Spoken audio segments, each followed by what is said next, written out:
Hello, everybody, and welcome to the Exam 2 review. In this review, we'll be spending most of our time talking about the essay section of the final exam and the 5 essay prompts.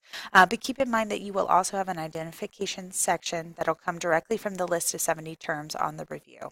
Also keep in mind that we are splitting the test in two. So you will take the essay section in week 15, so this not technically the last week of the course. And then you'll take the ID section in week 16 during the final exam time slot. In this review, we're going to focus mainly on the essays because each essay or the essay is worth 40 points or 40% of the exam, whereas the IDs are worth only 20 points apiece. Now, collectively, that means the IDs are worth 60%, but you have so many more to study that really the best bang for your buck is to focus here on the essay section. Okay, so what we're going to do is scrolling down. Keep in mind that for the essay, I am looking for you to write me a college level essay. I want to see a combination of both factual evidence that kind of prove that you know what you're talking about, but then also I want you to explain why those things are important.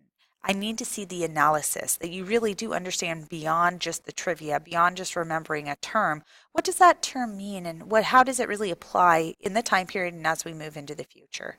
So keep in mind what I'm looking for in a good essay is good structure, but then also good factual evidence supported by good analysis. So let's jump right into the essay questions then. We have 5 of them to go over. Keep in mind that this exam starts with World War II and goes all the way to the 21st century. So the very first essay prompt here says, discussions of World War II frequently divide the war into 3 arenas: the European theater, the Pacific theater, and the home front. Using specific examples, discuss each of the 3 theaters and write a short yet illustrative essay over the war. In a lot of ways, this is a very challenging essay, and then in other ways, it's not. It's challenging because the temptation is to write about too much. Keep in mind that you only have 75 minutes to write, and by the time we actually get started, it's really just about an hour. So you want to make sure when you come in on the day of the exam, you already know what your major points are you're going to talk about. With this essay in particular, it kind of lays out for you that it has the European theater, the Pacific theater, and the home front. And since the verb here is just to discuss them, not to compare them, not to evaluate them, but just to discuss them, I would recommend that you lay out your essay very much in the 5-paragraph style, where you have an introductory paragraph, then you have a paragraph on, say, the European theater, a paragraph on the Pacific theater, and a paragraph on the home front, followed by a conclusion. I don't think that there's any need for you to necessarily go into more detail than that, just simply because you're only asked to discuss here.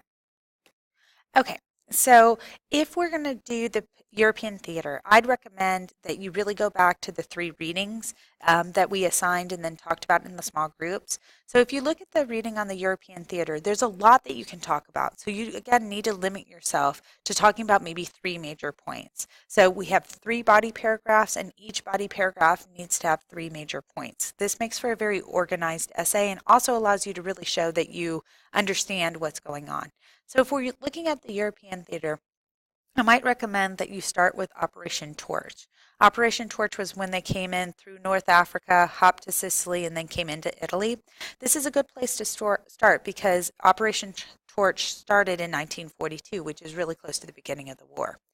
When you're done talking about Operation Torch, I'd recommend moving then to talk about Operation Overlord, which kind of is more in the middle of the war. That's where they came from England and came into that really well-fortified Nazi position in northern France, D-Day.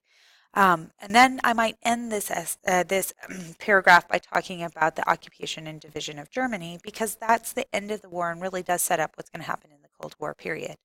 You certainly can talk about any number of other things, and I don't care which topics you choose, but just make sure you can keep this as, a solid single paragraph. But these single paragraphs are going to be chunky. They're going to be big, and it's going to help you a lot if you've already planned out what you're going to say. If we move over to the Pacific Theater and we go back to that reading or the textbook or your knowledge of the Pacific Theater, you can choose, again, any number of different things to look at. But it might be good to choose something from the beginning of the war, the middle of the war, and the end of the war, just to keep it a little easier to write about. So don't forget that you can start off this portion of the essay by talking about Pearl Harbor. That's kind of the beginning of the war. Then for the middle of the war, there's a lot of different things that you could talk about. You could talk about the Battle of Midway. That was kind of in the middle of the war. You could talk about the Battle of the Coral Sea. You could talk about the strategy of island hopping, or the significance of the Navajo code talkers. So you have kind of a lot that you can talk about in the middle, but again, limit yourself. Choose one thing. So if you talk about maybe Pearl Harbor, then maybe talk about the Battle of Midway, then maybe talk about, well, Nagasaki and Hiroshima, right? The atomic bomb. That makes sense to kind of conclude it with. Um, but just keep in mind, what you don't want to do is you don't want to talk about everything, but on the other hand, you don't want to talk about nothing. So I would recommend pick 3 things for the Pacific front and just limit yourself to talking about those 3 things. Then when we move to the home front, again, there's a lot of different things you can talk about. You could talk about, say, the Double V campaign, which was Victory Abroad and Victory at Home, which was talking about equal opportunity and civil rights for African Americans. Of course, you can talk about women in the workforce. So you could talk about the Rosie the Riveter scenario. You could combine that or separate that and talk about women in the military, so the WACs, the WAVES, and the WASPs. You likewise could also talk about how we actually have real rationing during this war as opposed to the voluntary rationing we had under World War I. You also could talk about propaganda and any number of other things. So again, keep in mind the key here is to make sure that before you come into the essay, you identify what the topics are you wish to talk about. If you do that, then this essay is really manageable and can be a really good essay. But if you don't prepare well for this essay, the temptation is going to be to try to put in too much. If we move down then to the next essay talks about the early Cold War period. And we actually talked about this in a very similar way that we did with World War II. So again, we had 3 readings that we talked about, and you're welcome to organize this essay in a similar fashion, where you look at the 3 readings and you kind of pick 3 things from each reading.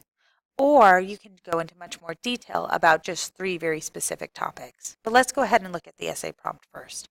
The early Cold War period, the late 1940s to early 1950s, was a very significant part of U.S. history.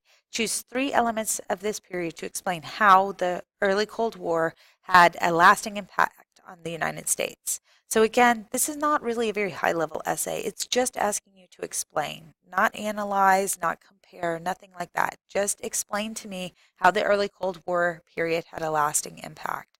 So again, you could organize this the same way that I organized the readings that I gave you. So you could talk about kind of foreign policy stuff, you could talk about domestic policy stuff, you could talk about culture. Or you can pick 3 more specific elements and go into detail.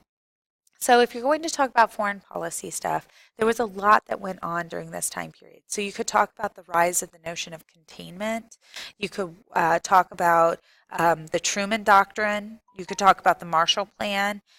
You could talk about the rise of NATO and stuff that happened in 1949. So there's a lot of things to choose there. And if you're going to talk about it and have foreign policy be just one of your paragraphs, then you would pick 3 things and only have maybe 1 sentence, 1 or 2 sentences on each one. So you might have a sentence describing the Marshall Plan, a sentence describing the Truman Doctrine, and a sentence describing NATO. On the other hand, if you just wanted to talk about foreign policy, you could have a whole paragraph on the Marshall Plan, a whole paragraph on the Truman Doctrine, and a whole paragraph on, say, NATO or the things that happened in 1949. It depends on where your comfort level lies. If you feel like you know a lot about the topics, then just write on 3 very specific topics. If you feel like you're not quite so sure, then maybe it's better to actually include more, but write less on each one. If you're going to talk about domestic policy, you're probably going to be talking about the fair deal. In this one, sorry, you may talk about how elements of the fair deal failed. So you might talk about how universal health care and agricultural assistance did not do well. On the other hand, you might talk about things that did come well in this time period. So you might talk about desegregation of the military. That actually was in a different reading, but it goes really well in the fair deal one. So you could talk about Truman's executive order to desegregate the military, desegregate the executive branch. You could also maybe talk about McCarthyism here in the Second Red Scare. Well, some of these things kind of went into kind of overlap with culture, you can put them in either place if you want. In the culture essay, then you could talk about the baby boom and the rise of suburbia. You could talk about desegregation again. I'd recommend just going back to those readings and picking out some things from those readings that you really feel that you could talk enough about. Okay, then if we move to this third essay, the third essay says the United States experienced several civil rights movements in the second half of the 20th and the early 21st centuries. Choose one civil rights movement and demonstrate your understanding of that movement in a full 5-paragraph essay. So this one is a little different. So in this case, what you want to do is first pick a civil rights movement. We talked about several civil rights movements. We talked about the African American Civil Rights Movement, the Chicano or Hispanic movement. We talked about the American Indian movement. We talked about the women's rights movement, and we talked about the LGBTQIA movement. The first thing you need to do is pick one of those movements, and then your entire essay is going to focus on that movement. The big thing here, again, is probably to go ahead and study for this essay before you come in, because otherwise you can be overwhelming. What I do not want to see in this essay is for you to give me the equivalent of the third grade essay of Rosa Parks was a tired woman that sat down on a bus. That's not going to cut it here at the college level. If you're going to talk about the African American Civil Rights Movement, you need to talk about it as a movement. You need to give me more information about it. So if you're going to look at the African American Civil Rights Movement, you might talk about mass protests and talk about the Montgomery bus boycott and the March on Washington. You might talk to me about nonviolent movements, not that there's not overlapping, but or student movements. So you could talk to me maybe about the Greensboro sit-in. You could talk to me about the Freedom Rides. Maybe you could talk to me about the Little Rock Nine. And then maybe you're going to talk to me about extra violent things that happen. So maybe you're going to talk to me about Emmett Till's murder. Maybe you're going to talk to me about, in that paragraph, about the Freedom Rides. Maybe you'll talk to me about the March to Selma. I need to know that you have kind of a good breadth here and that this isn't just a repetition of stuff that you had learned previously. If you're going to choose a different movement, because we have less because people know less about the different movements, it's actually in some ways a little easier to talk about it. If you're going to talk about the Chicano movement, maybe you talk about some of the earlier stuff that happened, like with Hector P. Garcia and the American GI Forum, or about some of the court cases that came earlier. Of course, you're going to talk about what happened with the United Farm Workers, Dolores Huerta, and Cesar Chavez, but then maybe also talk about some of the things that happened a little later, like the formation of MAYO, the Mexican American Youth Organization, or La Raza, or something like that to kind of end it.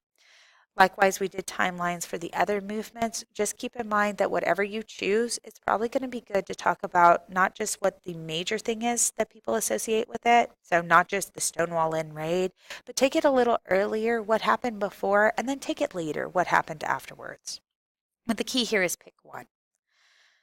So then the next essay is on JFK, LBJ, and Richard Nixon. And I'm looking at my time, and so what I'm going to do is just wind up making 2 videos here. So I'm going to stop, and I'll pick up the last 2 prompts in another video.